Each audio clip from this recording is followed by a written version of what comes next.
I mean, what are you doing for Thanksgiving? What I always do.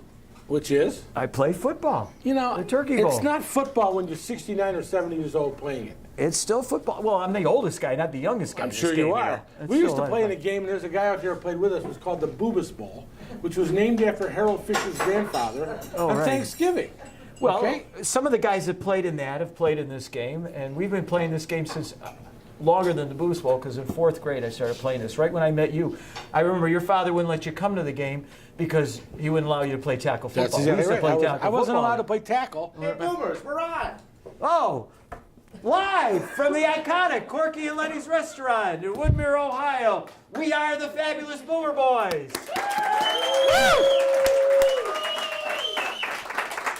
I'm Bob Snyder. This is Bruce Bogart. We have been friends since the 4th grade, and we've been able to maintain this friendship. And you know what, Bruce? I thought maybe we ought to talk a little bit. We do have some first-time viewers, I'm sure, on our Facebook and YouTube pages. What's the point? And some people here tonight I've never seen come to Corky and Lenny's. So what do you before. want to talk about?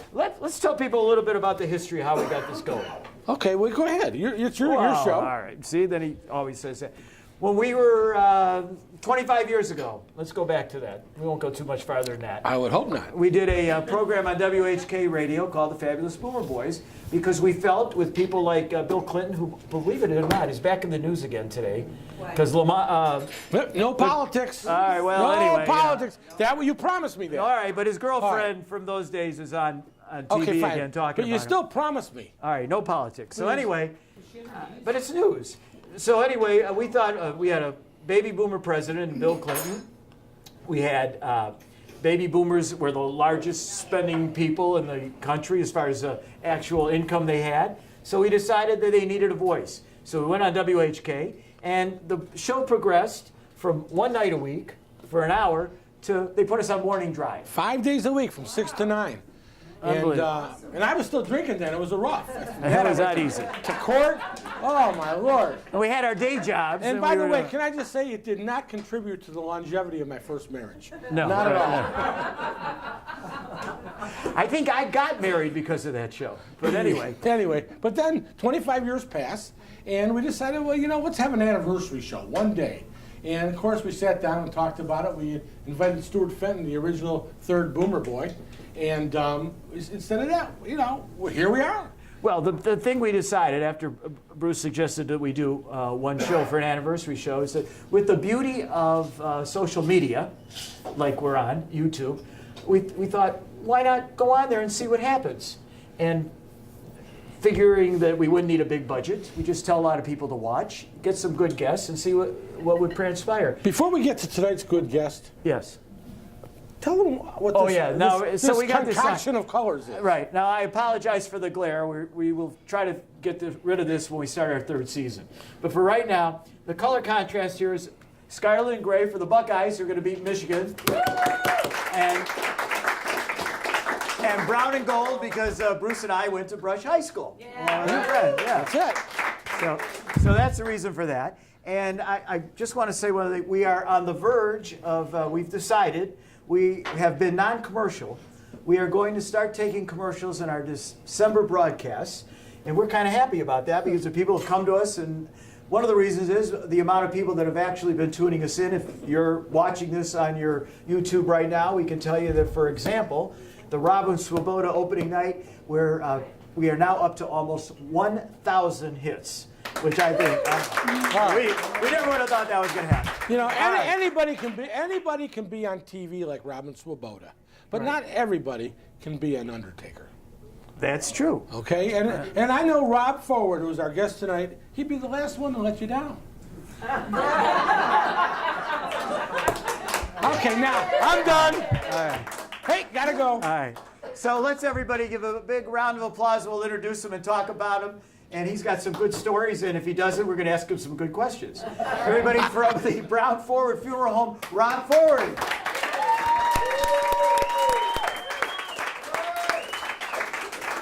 What step? Hello, Robb. Hey, Robb. Have a seat. By the way, we want to mention this, too, because as long as we gave a plug to Brush, you were a Shaker Heights High graduate, right? Oh, Oh, you won in every crowd. Well, we never heard what class. It sort of got drowned out. Right, yeah. 64. 60, Class of 64. right. And you were an athlete. For those of you, people I know are going to watch this and they don't remember you, they remember the Robb forward that was the star athlete at Shaker High School. The right? athlete. The athlete? Not the star. No, but I mean, Well- well, you were a three-sport letterman, weren't you? Well, I was, but... Well, go ahead, tell you. It's okay. You can brag on this show. Well, I was... Bruce does all the time. Oh, I apologize for Bob. Okay. All right, so the big question people want to know before we get into everything else is, what makes a guy like you, who doesn't look like what I thought an undertaker should look like, decide to become a funeral director? Well, the important part is you get born into the business. Well, that always helps, yeah. That helps. I started when I was 14. It was my father's place. And I just worked my way into it. And after the service, it was pretty hard to get a job, so... We're going to ask you just a little bit, Roy's a level. We don't have a microphone for the audience. Okay. So. Well, you know what? You just mentioned it was hard for you to get a job after the service. And frankly, I think that's part of the story. So you might want to share with us what was going on then and why, because, you know, you graduated from college, you probably had a good resume in terms of extracurricular activities. What was so hard to get a job, taking us back to those days? Well, I was a Vietnam veteran. Oh, well, right away, that's part of it. We all know that, right? Yeah. Thank you for your service. Now, the people here in this room are mostly baby boomers, so they're applauding. But as I remember, when people were going to be in the service of Vietnam, people were throwing eggs at you, and right, they didn't welcome you back. You really couldn't get a job. It was very hard to get a job. I went through the interview process in several different places, and once you got to Vietnam veteran, they thank you very much, and we'll call you. So that was the way it was. What did you want to do? What was your first choice? I wanted to go into ministry. And you had a problem there too. Well, the Episcopal Church at the time was at the forefront of the anti-war movement, so they were not comfortable with having a returning combat veteran in seminary. So Amazing. sort of passed that by. Yeah. Well, I mean, how the country has changed. I mean, It has. we're still anti-war in a lot of ways, but we're certainly not anti our servicemen. I think we realized the mistake we made Well, that with was people it. like you. Right? They really felt as though we were the problem instead of just Right. we were the participants. That was it. Rob, was that your passion, the ministry? It was. I started choir when I was at 7 years old, 7 to 14, and then I really enjoyed it. I was in youth groups, and I had a hero who was an associate minister who was out of Plymouth Church, and this was a United Church of Christ church, and he brought all the different churches from around, all the kids together. We had Catholics that weren't allowed to be there, but they snuck in. Back then, we had Episcopalians, we had Jewish kids. All of us got together. There was John Adams out of Plymouth Church, and he did a great job with the youth. And I was fortunate later on now to be involved with the youth group at Plymouth at this stage. So, whereas I didn't get it early, I certainly have enjoyed Well, it. didn't you, in fact, you received some level of an ordination, did you not? Well, I'm what is called a commissioned minister of the United Church of Christ, and that is, it's an authorized minister, and my field, though, in commissioned ministry is, you have a particular field. Mine is correctional facilities. So do you go out to the jails? I go to a jail of which a member of the United Church of Christ is incarcerated, and I keep him connected with, him or her, connected with their church, so that when they're finished, they can come back to their church. Good enough. We've got to say more than this about your service in Vietnam, because you got wounded there. Give us a little history. I mean, because we do have a few millennials that watch this, but they have no idea. When you talk about Vietnam, they have no idea what people like you went through. Well, I have two Purple Hearts, which only proves that I'm very, very slow. First of all, two Purple Hearts. And that's what happened. So, Right. So, what kind of a battle were you in? This is like beyond my comprehension. You know that I mean, you went out in the fields and I was with infantry battalion. And Okay. we were infantry company and infantry platoon, and I was the platoon leader. And normally a platoon is about 40, 45 troops, but my platoon never got bigger than 22. So we were just moved out, and we were what was called an ambush platoon. So we would go out and ambush and Or seek get and ambushed, destroy. huh? Yeah. And that was our job. And so, I mean, you probably saw people, before you got into the business of being a funeral director, you saw death there. That was the name of the game. Yeah. Have you been to the Vietnam Memorial in Washington? I have not been to the memorial itself. I've seen it from a distance. I just haven't. Close enough for you? Yeah, not yet. Okay. Well, I'm going to tell you something. What, to lighten this up just a bit, Yeah. you, Bob, and I share something, and I picked up on that, and that is... I can't wait to hear this. No, Okay. I'm serious. Bob, I think you'll know What did I I say. share with him? When I grew up, I had a passion for what I wanted to do. Oh, okay. You had a passion for what you wanted to do. Rob had his passion. And circumstances other than ourselves kept us from them. He couldn't do it because the country had an issue with the war veterans returning. I know you were in the steel, but we're in broadcasting, actually. Right. For 4 years. And I'm not going to mention names, but someone you may have been married to thought maybe you didn't want to do that anymore. Okay? And I mention that because... What was your passion? Well, I wanted to be in sales like my dad. And my dad was my best friend. And the truth of the matter is, I was told that I didn't want to do that there were better options. So I took a better option. I'm not complaining, you know, life's been good. And I got the grandchildren and all that stuff, but all three of us are doing something other than what we wanted to do when we were 17 or 18 years old. And that's part of being a baby boomer. How is that part of being a baby? Well, I'm going to tell you why. Why did you feel you had to say, come on, Bob? How Because- many people out here are doing or did professionally what they wanted to do through the thrust of their career? I guess you're right. No, I bet you leave now. There you go. Okay. I knew am sooner right. I or am later, 14 episodes, you'd be right. Well, I think a lot of baby boomers, for whatever the reasons were, as they got out of college, you know, women in particular were told go to college, get married, and have kids, and go from there. Men went and did whatever they thought was going to be the right thing as far as making a living. And now, once we've gotten older and we have some more choices based on the fact that we've learned what we did right or wrong, I think we then start doing what we want. And I think it's a lesson to be learned for millennials who don't watch the show, but we don't want them to anyway. But you know, they need to. I think they could learn How are some they lessons going to learn from if us. they don't watch the show? Well, they'll learn. We don't talk politics. We don't want to lose half our audience. We don't want millennials. I think we should encourage millennials to go to their parents and grandparents and sit and watch us on Wednesday nights. Okay, I agree with you. What do you think, Rob? So far? Right. It'll give them a lot of laughs. All right, let's. Oh, he's getting the hang of it. Didn't take long. Yeah. Did not take long. Did not take long. All right, so Rob, I want to talk about your profession now.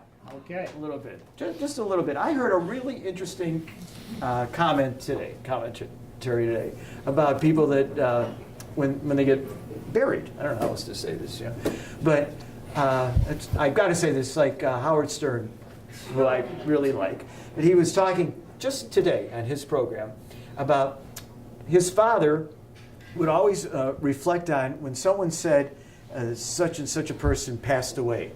His father, and Howard Stern would imitate his father's voice, which I can't do, but he would always say, no, they didn't pass away, they died. Right? You know, what do we mean passed away? They died. You know, and I'm just wondering, that's kind of a sensitive thing. I had this discussion in 9th grade because I had an English teacher at Woodbury, and he said nobody's allowed to say passed away. Oh, really? You must say somebody died. And Okay. at that time, as I say, I was interested What in the course was ministry. it? Just that. What course was it? English. And at that time, as I stopped him and I said, well, it's how you look upon the end of life. Are you just going to die, or are you passing on to something else? And Okay. so when you say you passed away from this life into a life that you believe in, then it's appropriate. You said that in 9th grade? Really? You said it to a teacher in 9th grade? I was afraid to raise my hand in the 9th grade. No, why? I got sent directly to Mr. Simpson, the principal. Okay. There you go. Challenge authority. Yeah. That was it. All right, now- Mr. Newman. Now here's the other incident that just recently happened that I didn't know. When it comes to a person in the Jewish religion, okay, when for some reason you're amputated an arm or you lose a leg, something of that nature. I did not know this, and I thought it was pretty good because I went to Hebrew school for 13 years. That, for example, if you lose your arm, and you haven't passed away yet, they take the arm and they bury it in the ground, and so it's identifiable. And then when you do pass away, they take the arm out from wherever they have it, and they put that in the casket and bury it with the adult. It's true. Not the adult, whoever it is that dies. Many of you ever heard that before? Some of you were shaking your heads. Yeah, I hadn't heard of that. So I'm wondering, there's got to be some other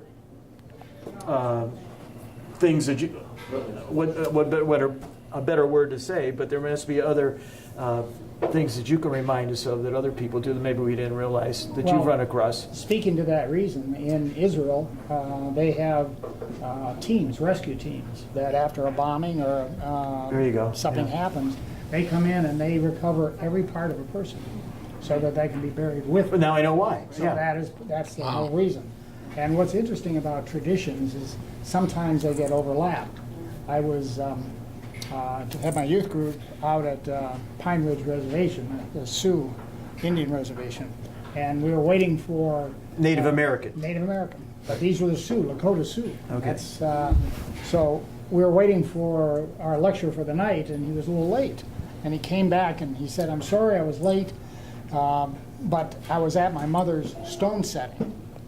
And he said, "We have this old tradition in the Lakota faith of after 1 year, we take a cheesecloth and put it over the stone, and we have a prayer." And I just let him finish, and he went on, and then I got my kids together, and they were from Shaker Heights, Cleveland Heights, and Beechwood, and some other areas. I said, "Have you ever heard about this before?" And a couple of them said, "Yeah, that's like a Jewish tradition." What happened was 8 generations ago, when the Indians, the Native Americans lost, they sent the Sioux here, the Navajo here, they sent them to different areas, and they gave each group to a religious organization. They gave them, the Presbyterians got them, the Methodists got them, and somewhere along the line, one from that group married that group, and they started, and somewhere along the line, a rabbi got in there. So those Jews meddle. They meddle. Slid in, brought this to the tradition. And And so in the Sioux Lakota tradition, they now have a stone setting, amazing. a year after the It's an death. interesting You know, story. we got to give one plug. Finish. Can we let's see if we can get the camera. Brown, forward, we should say, because not every funeral home does this, to my knowledge, but you do, I guess you're ecumenical, you do a number of different religions. We do any religion or no religion. Okay. And it's not like we're running an ad, but I do want people to know that, because it's very important. The last person that you're going to see before you, for a lot of baby boomers are now involved with their parents who are aging, and you want to be able to talk to somebody like Rob, as far as I'm concerned. I have a very good friend, as you know, Bart Bookcats. Very good friend of mine. Yes, and I've had to use his services, and he's just made things so much easier and pleasant, and Good man. I think that's important. I want to, excuse me for lightening the subject a bit. No, please. So you get together, first of all, do they have continuing education for people in your business? Absolutely. Okay. That's lightening it up. 18 hours. Bob, I don't want to talk while you're interrupting. Oh, I'm sorry. 18 hours every 2 years. Okay, and you guys meet, you probably tell war stories, Sue's expression, and things like that. You guys joke around a bit, right? Oh, I would say. Okay. So I want you to share an Undertaker joke with us. Come on, just one. No, we're not on. We don't have FCC regulations, so go ahead. So next question is what? Okay, then here's the next question, because I'm ready. Because you said, if you said next question, just move on. So here's my question. You ever see in the paper someone dies, and you say to yourself, I wonder why he didn't go to us? Of course. Oh, Okay, I just know. I mean, that happens. I hear someone's getting divorced. I think they didn't call me. I don't get it. Absolutely. All right. So basically, what I'm learning from this, what I'm hoping everybody's seeing, that these guys they're no more somber or light or whatever than us. They're just people doing their jobs. And there's always an intimidation factor. I know when I first started getting old enough to have to interact with people in your industry, I was always like a little intimidated by it. Well, everybody is. I go to a dinner party and I can see somebody zeroing in and asking people what they do and then talking to them about it and what they do and talking, and they get to me. And I know the whole night's going to go downhill. So sometimes and when you're in the eastern suburbs, you get away with this. And they say, what do you do? And I say, I'm in subterranean development. That's right. Great answer. And they That's a look great and answer. they smile, and they don't want to say a thing. And so you go No, explain. because they this. really don't care what you do anyway. They're just No. asking you. And I already switched to disposable commodities, and they think that's great, and they keep moving. There you go. And now you got your kid in the business, right? Yeah, my son. has That's a been great with thing. us So over is this 10 third years. generation? Oh, it's fourth. Fourth generation. Wow. How great is it? Hey, to now be that able- deserves applause. I'm a big believer in that. Yeah, that's great. No, I mean it really is a great thing to be able to go to see your kid at work. I mean, Oh, yeah. that's a great thing. I mean, my kids, they all moved out of state, so I don't care what they do for a living. Me too. It doesn't matter. No, it's really good. My son works with me. The grandchildren come through all the time. My daughter-in-law works for me. My son-in-law works for me. My grandson works for me. And my sister works with me. So you trip over forwards all day long. You're tripping forward. There you go. All right, one more good plug for you, I've got to say, because I live in Shaker, and very close to Thornton Park, and that your name is up on the wall there. You are Shaker Heights Thornton Park Man of the Year. I was. Is that correct? What year was this? What year is it? Yeah, tell people what that means. I don't even remember the year, but it was. Well, don't remember the I was- year, but what did you? Well, I coached hockey for 16 years, and I was on the board for about 9 years of the hockey. So a lot of season. volunteer work with children Stuff like that. and at Thornton. Yeah, Yeah. just Well, Great. being around. that speaks to what you do. And I found that, again, going back to the people I know in your business, most of them do that, are involved in volunteer work. You're in the community, You're you're in the serving community, the people of the community, you want to be with the people of the community. That's the advantage. You get to know so many people and get to work with so many neat people and all the clergy in the area, you have bishops and rabbis and priests and then you get to work with all the families through generations. So at the end of the That's day, Rob, at the end of the day, you became a minister. So one way or another, this is what you're doing. I got there. Yeah, You're it's there. all good stuff. Come forward, everybody. So, Rob, each night at Corky and Lenny's here, and I know you watch the program all the time, so you probably know this already. Right. we give away a $25 gift certificate to the iconic Corky and Lenny's for someone here in our audience. So I'm going to ask you, without looking, mix around, and I just hope you're not going to pick Yeah. one of your friends. But anyway, They're all my friends. All right. Larry Wervey. All right. Okay, thank you. Sounds great. Okay, stick with us here for a minute. Stick here for a few minutes. We've got a couple of things we want to make sure we announce to people. For those of you that are watching this now, you were able to come on at after 8 o'clock on Wednesday evenings. Those of you here, I want to remind you to watch again and see yourself on YouTube.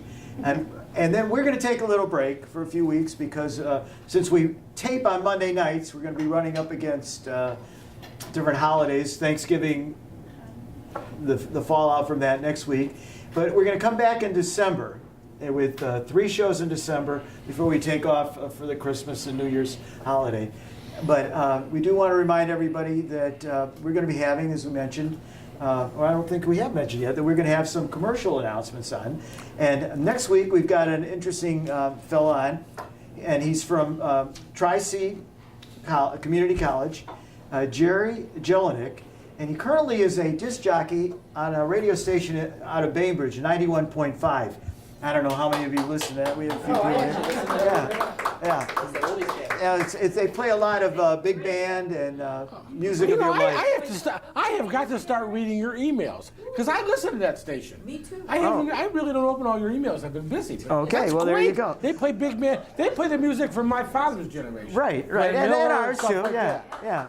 So 91.5. So there, he's going to be on representing Tri-C because they have some programs for people 55 plus that are going to be starting up in January.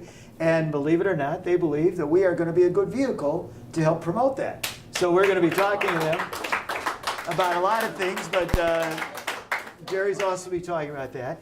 And hopefully in the next week or two, we have another announcement about one of our other future sponsors have been picking up. So if you're out there and you want to be a sponsor, please contact Bruce or myself, and we'll be able to figure out a way to put you on there. But we're very excited about all this because it is indicating what I've been saying all along, that we want to be the #1 webcast for baby boomers. So we're hoping that having the word get out, more people having someone like you on, which is really a different kind of program, I think, that I haven't seen one like this on any of the talk shows There are lately. no Undertakers on Kimmel tonight. No. No. And I think we Just got, saying, just saying. And I think we got just as many laughs as he's going to get tonight. And we still also learned something. I think everybody here would have to admit Rob was a good guest, and you learned a little bit about him. Yeah, appreciate that. All right. Now, I do want to thank, as we get into the Thanksgiving period here, our production guys who have really done a great job, except for the 1 week when Jan Jones was on and they messed up with the camera. But other than that, they've been great. Tyler Plevin. It was all going so well. Tyler Plevin and Kate Schmidt from Lorain County. Thanks to our program, they now know what matzo ball soup is, among other things. So they do a great job, and we want to thank them for what they've done. And of course, our two bodyguards, the pair. The pair and Alan. And Alan right there. Let's see if we can get them on there. They have kept us safe and kept the girls away from Bruce and I after the program. So, done a great job. I want to thank them too. And Bruce? The only thing else is we got to mention Susan. Oh, yes. Because first of all, if you don't, I'll get an email. Right. No, Susan Green, who is our showrunner and talent coordinator.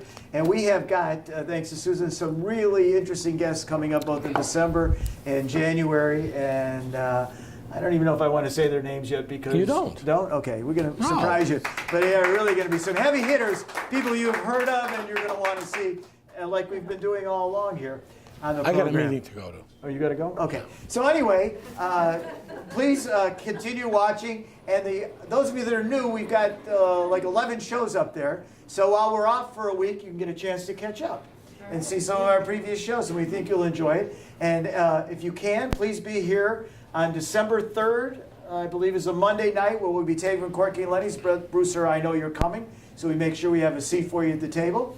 And then on Wednesday night, December 5th, is when the next group of shows will be on after 8 o'clock on Wednesday night. Thank you very much for coming. And Rob, once again, thank you.